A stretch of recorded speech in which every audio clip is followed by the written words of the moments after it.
Welcome back to Let's Make a Game, a channel about making computer role-playing games using the free program Twine and the Sugarcube format for Twine. In this video, I would like to talk about a new project which I've recently started. Someone who watches this channel contacted me and they told me that they were making a game for Twine based on some tabletop role-playing sessions that they'd run. But that they thought that the combat system might be too complex for them given their limited knowledge of Twine. And so they asked if I might be able to help out with doing the combat system. And they said that if I did that, I could talk about what I had done on these videos. So I said that I would. And they were good enough to send me a quite detailed sort of document of what they wanted, which included this picture which you're looking at now. This picture is an example of how they thought, or one of the ideas they had for how the game might display what's happening in a combat. So you have here two characters that are on your side. In the game you will have a single player character that's you, but then there are other people that you might recruit in the course of the game. And so this is the you character, and they've got one ally, and these are the enemies. And the idea of this picture is to show not just how many enemies there are and what enemies there are, but also how far away they are. I have previously done quite a lot of videos about coming up with a combat system, but those videos were entirely about hand-to-hand combat. Range wasn't taken into account at all, whereas in this game, range is important. So this creature here, I think, is meant to be the same thing as one of these, but this one is closer. So there are sort of bands of range of like near, I think it's near, medium and far, and particular weapons that only work at certain ranges, and particular enemies, can only attack at certain ranges. And so therefore it's important to display where the enemies are, at least how far away they are, as well as what they are.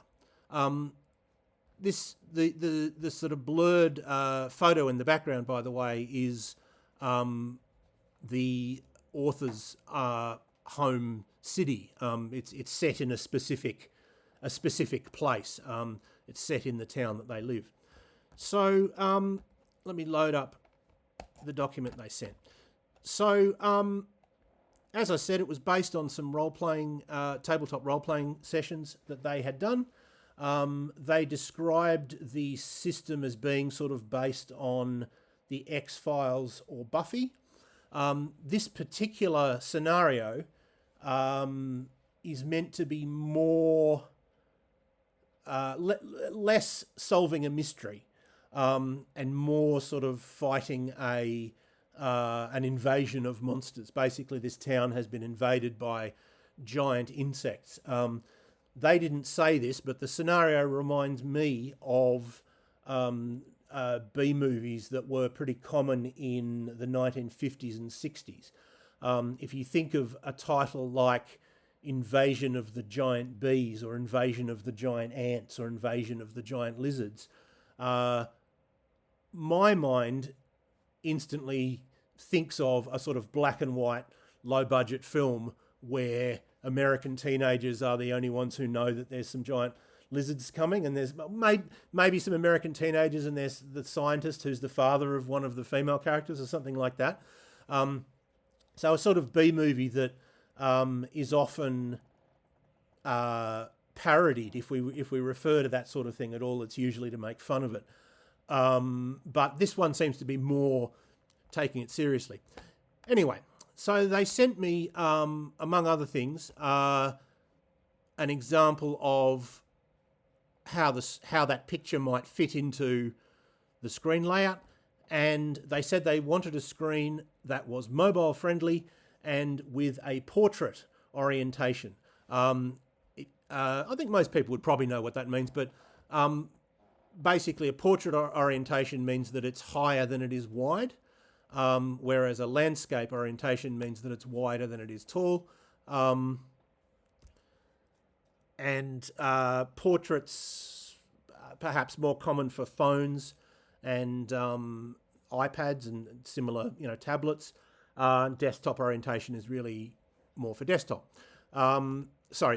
Landscape orientation is sort of common in desktop simply because the screens of desktop computers are wider than they are tall. So instantly that was a problem, okay? I've talked about mobile games before, or mobile games for Twine. I've never tried to make a mobile game, but my impression is, based on everything that I've seen from looking into it, if you have a layout that works for a mobile, it's probably not going to work for a desktop. And the only way you could have a layout that works for both is just to have pure text. So really, you don't really have a layout. You just have pure text, and then you let that fit in whatever screen you've got. I think if I was ever going to make a game that was meant to be for both desktop and mobile, I think the only way that I could do it was have some variable that was, what is the player looking at this on? And so you would either have some sort of code that could tell what it was could tell what it was being viewed on, or if that wasn't possible in Twine, you would have the player at the beginning. They'd say, are you looking at this on a desktop or a mobile phone or a tablet? And then that would be stored in a variable, and then when you were laying things out, you would just have separate pages for mobile layout, desktop layout, and iPad layout or tablet layout. And the other thing is portrait orientation. Desktop computers aren't portrait oriented, right? They're landscape. They're wider than they are tall. So if you do a portrait orientation, you have two choices. You can have a little rectangle in the middle of the screen. You have the whole, so I could increase that by probably sort of 3 or 4. Increase that by 3 or 4 times. It's 3 or 4 times its current size, and then that would be in the middle, and then there'd just be sort of unused space on either side, and I could either have just sort of black or maybe have a background image or something like that. But the main event would be entirely in the center of the screen. The other thing you can do is you make it as wide as a desktop screen, which of course means that it's taller than the screen. So you have it looks like this, but the player can probably see maybe just the picture, and then they have to scroll down to see the text, or vice versa. They can see the text and have to scroll up to see the picture.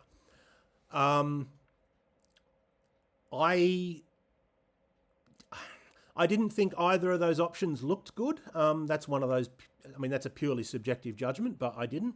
And so I decided that I would make a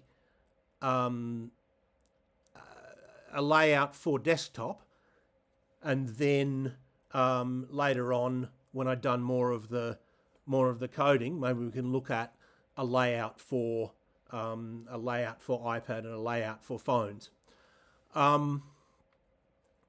So the layout that they wanted, you can see it here, and they describe it in the document. There's a picture. As they say, the size of the picture is pretty variable, because as long as it shows how many enemies there are, what type, and how far away they are, basically. Then you have some text, which is something like, the mosquito bites you and you take 5 damage, or the mosquito the creature tries to hit you but you bat it away, or whatever it may be. And then down the bottom we have the options. So the options might be you can run away, you can attack, you can change your weapon perhaps, and etc. So I started with the picture they gave me. So let's go back to that picture. And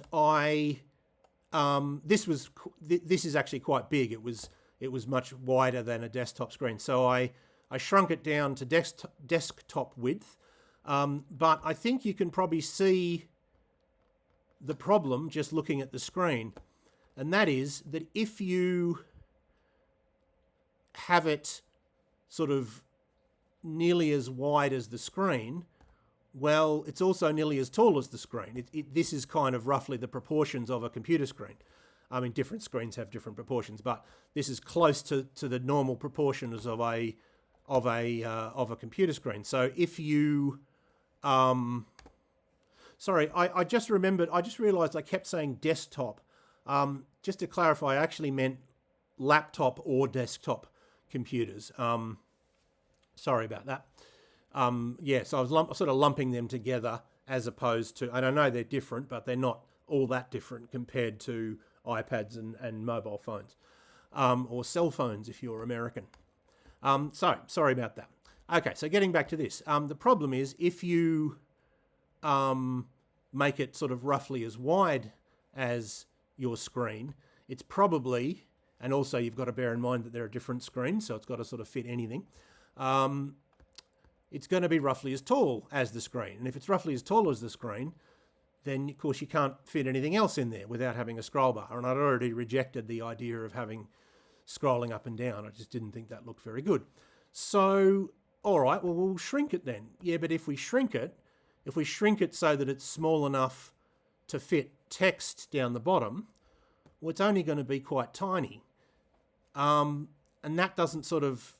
And then what do we do? Do we make the text in a narrow band as well? Well, then we're not using big parts of the screen and it looks a bit weird.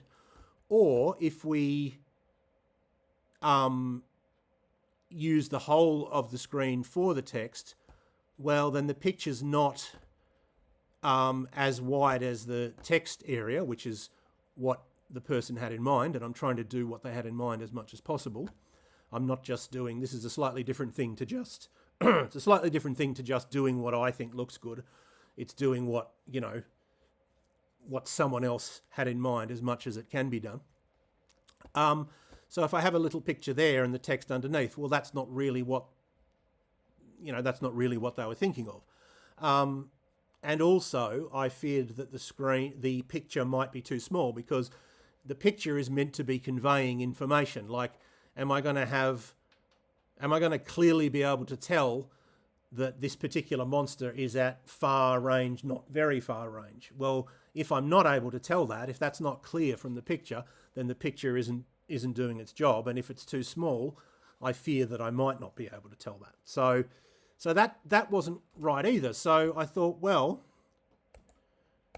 having eliminated all of those other options, why don't I try clipping this picture? In other words, we won't use this whole picture. We'll use, we'll probably cut bits off the top and sort of try and crowd the monsters in, to a smaller space than they're in here. Well, I did that. I had to do it a couple of times. It sort of was still too big. And I eventually ended up with this. Now, looking at this, you would probably say, well, James, you've got almost half the screen isn't being used. You've cut way too much. You can afford to have a lot bigger a picture in there. Yes, okay, true, on this computer. But remember that we have to make it so that it has to work on every computer. So on my desktop, sorry, I keep saying desktop. I'm currently recording this on a Mac laptop. On my PC laptop, I think it's a Dell, maybe. This pretty much fills the screen. The screen pretty much goes down to there because the resolution is lower. And remember that we might have, well, I didn't say this, but there might be more text than this. This is a pretty short piece of text, and there might be more options than this. So we need to sort of allow a bit of wiggle room for the maximum amount of text and the maximum amount of options, and the smallest screen that somebody might look at it on. Really, it does need to be cut down to here in order to fit. So now, of course, that creates another problem. I mean, this looks roughly like what the client, I suppose we'd call him, wanted. It's not the same, but it's the nearest that I could sort of practically get. But it does have a problem, which is, well, we used to be displaying monsters here, up here, up here, and here, and now we've only got this space to display monsters. And are we going to be able to display monsters that, you know, there might be quite a lot of them, and they might be at different ranges, and the player has to be able to tell, okay, we've got one queen that's at close range, and we've got two larvae that are at far range, and we've got nothing and then we've got sort of one at very far range. That all has to be conveyed unambiguously in this picture. And that's the stage where I'm at now. The next thing I have to do is think about how am I going to squish up this picture so that it has more display space. So what I'm thinking is probably that the player characters, these guys, will take up less room. So, of course, you can just not have the player characters. You often just have what's called a first-person perspective. In other words, roughly what a character would see. So, of course, a character's not seeing the back of their own head, so you don't display the characters. You just have the monsters. Well, that makes it easier, but the document does say that they wanted to show how many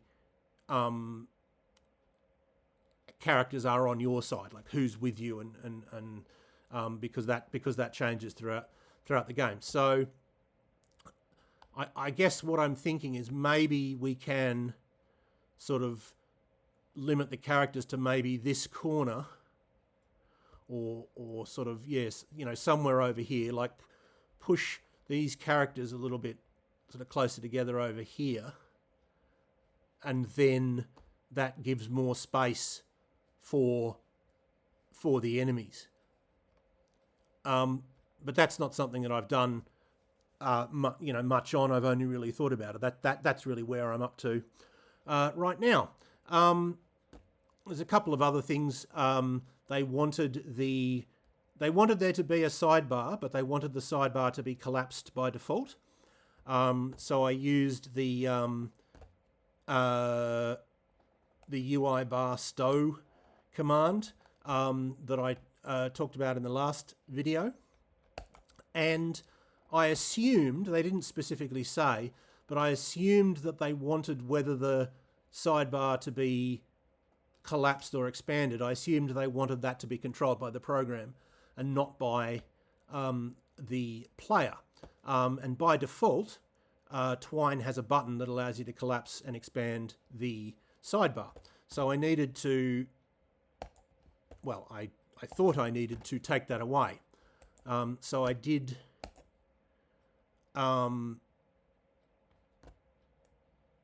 this. We've already talked about this in previous videos about the sidebar, but basically we go hashtag UI-bar-toggle, T-O-G-G-L-E, and that's referring to the button that expands and collapses and then expands the sidebar. And we just put display : none, N-O-N-E, semicolon, although that's not necessary because we only have one thing within these brackets, but I always just put it in anyway, and then we end the curly brackets. I also changed the buttons to have rounded corners purely because I think buttons with rounded corners look better, and that's what this command here is here.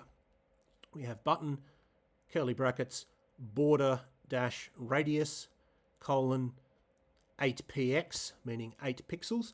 You can also do percentages, but that is a percentage of the width of the button, and therefore it means that the rounding is different on sort of bigger buttons than on smaller ones, or wider buttons than on thinner ones, and I think that looks a bit weird. So rather than use a percentage, I prefer to use the other option, which is a set number of pixels. And that's what gives the buttons the rounded corners, whereas by default they're pure rectangles. I would also like to round the corners on this picture, but simply haven't got around to it yet. I would, just because this is going to change so much that it's probably a waste of energy doing it before I've got a final version of the picture. I mean, this is probably going to be a combination of lots of different pictures. That's usually the most efficient way to display something like this. So I need to sort of finish that off and then round the corners as the last thing that I'm going to do. But I am aware of that. I do think that pictures with rounded corners look a bit more, I don't know, professional or something. The name of the project, why is it called Kampot? That's just the name of the town where the person lives and where the adventure is set.